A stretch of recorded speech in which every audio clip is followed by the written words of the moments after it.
My name is John Snyder, and I'm the owner and head designer at Electronic Audio Experiments. Electronic Audio Experiments started in my definitely illegal basement apartment in 2015. I knew a little bit about some classic pedals. What I wanted to do was try my hand at my own. And so I was spending a lot of time holed up with frozen pizza and my breadboard, essentially. And so I breadboarded what would eventually become the Longsword. I had a particular amplifier. I really liked the sound of that amp clean. But then when I would turn on the distortion pedal I was using at the time, I had to use dramatically different EQ settings on the amp to make it sound the way I wanted to. That meant either making a compromise or trying to design a pedal that had the kind of EQ control that would let me have my cake and eat it too. And so the Longsword has this very wide-ranging EQ that's closer to something you would see in a studio device versus a typical guitar pedal.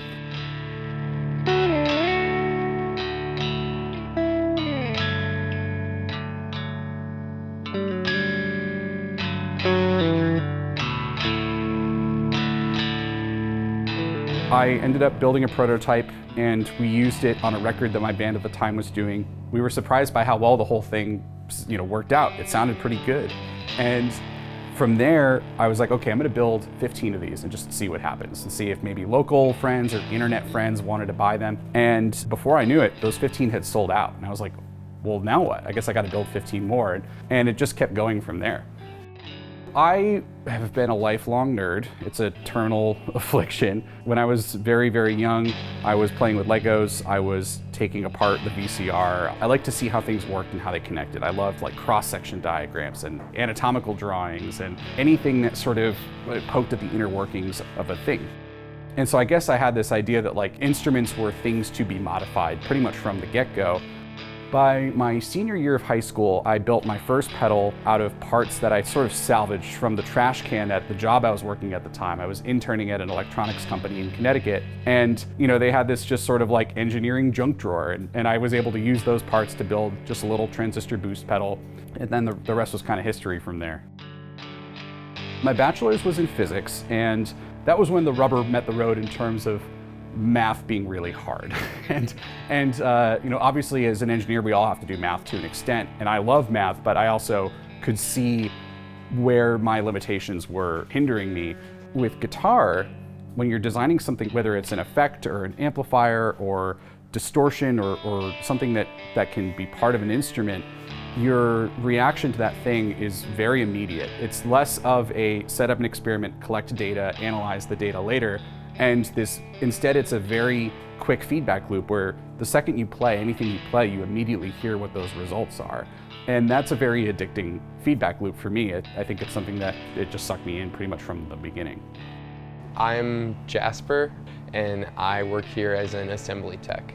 A pedal is a really weird point in the Venn diagram between tool, art, instrument, and toy. I kind of do think of them as toys a lot of the time.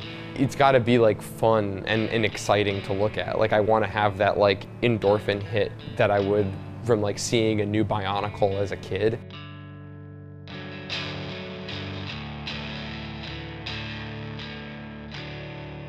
When I first started, my favorite names for pedals were from Caroline Guitar Company. I felt like Philippe was always picking these very evocative names and phrases for his pedals.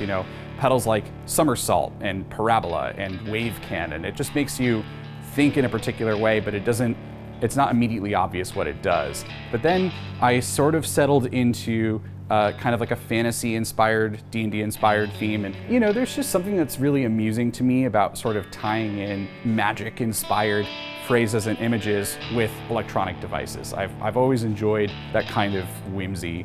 We've got Prismatic Wall, which is a niche D&D spell. We've got Sending, which is actually, it is a D&D spell, but it's a reference to a particular book series, the Abhorsen series by Garth Nix.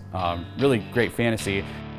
In our sending delay, there's a particular way when the feedback really overwhelms itself and runs away. I was taking steps to control it.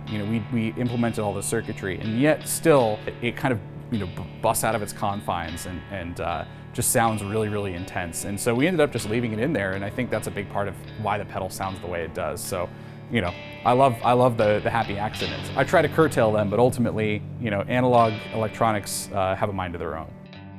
Starting from a totally blank slate, when I'm trying to design something and going after a sound in my head, it's very much a moving target. I'll have a vague notion of something, and then I will actualize that in some way. Like, for example, with our latest release, the Prismatic Wall. The initial genesis of this was I was making a record at the Office Recording in North Andover, run by engineer Mike Moschetto, absolutely brilliant record engineer.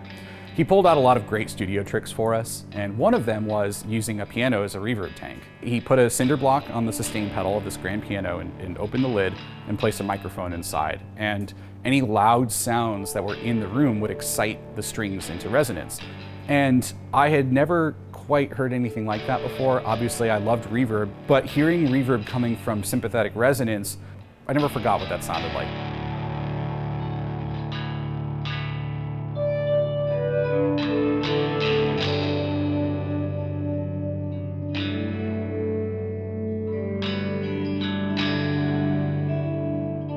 The determination that John has in terms of getting together these insane digital controls in pedals that kind of come off of more analog or meat and potatoes lineages has been really impressive to me. And just the level of dedication of trying to do things that people have never done before. For all the complexity that goes into these pedals that we're designing and building here, when I play guitar, I don't want to be thinking like an engineer. I want to be thinking like a musician. We used to call it the 3 beers rule.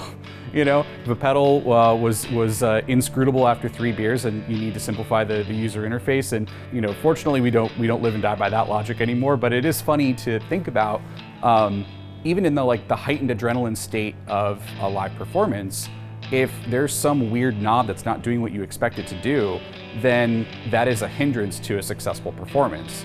Having an intuitive user interface and being able to just plug and play, I think is very important to us. As our user interfaces get more and more complex, like with our sending delay or with Prismatic Wall, where there's these really deep user interfaces, sometimes multi-layer controls, we really tried to make sure that if you're not using any of those functions, the pedal still works like you would expect it to. And you don't have to dig deeper unless you're the kind of person who really wants to dig deeper. But for the power users, there's a lot to find if you investigate.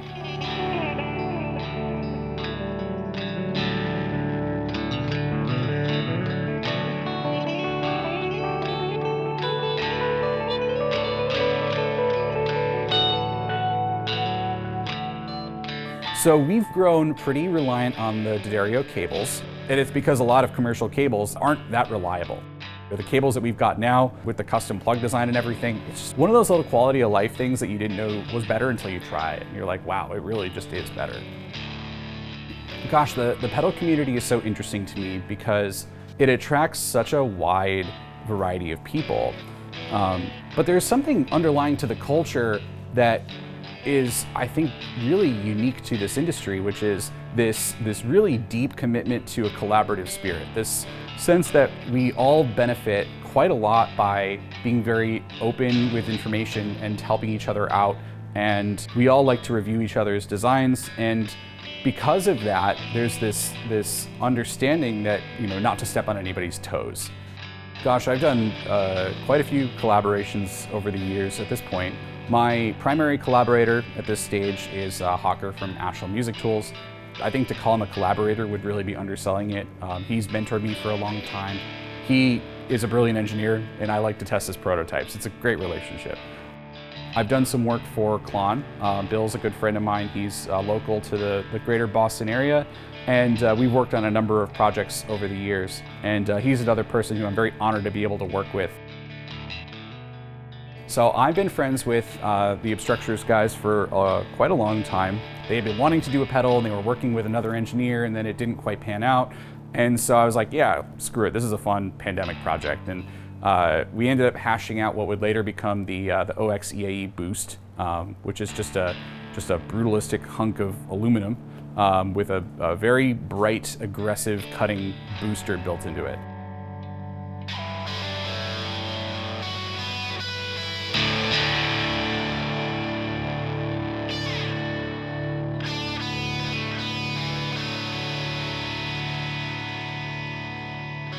The Obstructures guitars are so unique. They have this brutalist design philosophy, which obviously manifests in the visual aesthetic of raw, untreated, or at least barely clear-coated aluminum, but also in this very practical construction of a guitar. It's only two pieces that fit together. There's not a single bolt that goes to waste in this thing. It's very minimally constructed, even down to the weight being just exactly 12 pounds.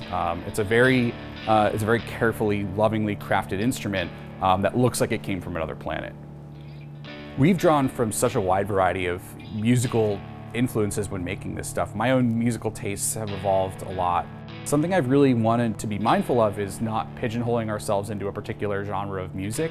Like, we could be the noise rock pedal company. There are certainly lots of pedal companies that like to plant themselves firmly in a genre niche, but I love to be surprised by who's using our stuff, and that keeps happening, and it's really exciting.